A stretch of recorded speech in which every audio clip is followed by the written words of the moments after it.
আসসালামু আলাইকুম। বর্ষাকালীন বেগুন এবং ফুলকপি রোপণ করা হইতেছে। এই যে চারা, এক পিস চারার দাম 2 টাকা।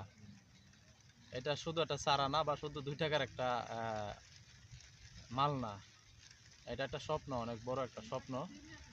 এগুলো হচ্ছে একটা স্বপ্নের বাস্তবায়ন হবে এগুলোর মাধ্যমে। তো এই যে একটা চারা, এই চারার মাধ্যমে অনেকগুলা পরিবারের, আল্লাহর রহমতে অনেকগুলা পরিবারের রিজিকের মাধ্যম হয়। যেমন প্রথমেই হচ্ছে আমার পরিবার হচ্ছে এই যে 2 টাকা দামের চারার মাধ্যমে রিজিক হয় আমার পরিবার। তারপরে হচ্ছে যারা আমার এখানে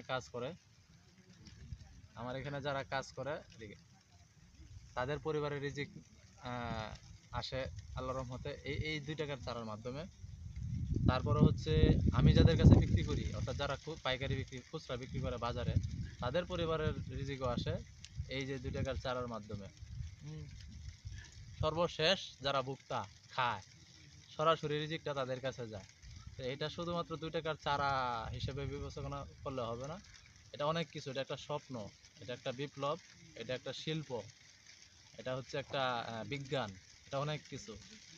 দোয়া করবেন আমার জন্য, দোয়া করবেন আমার শেখ এগ্রো প্রজেক্টের জন্য, আমি যেন সুন্দরভাবে ভালোভাবে কৃষিকাজটা করতে পারি। আসসালামু আলাইকুম।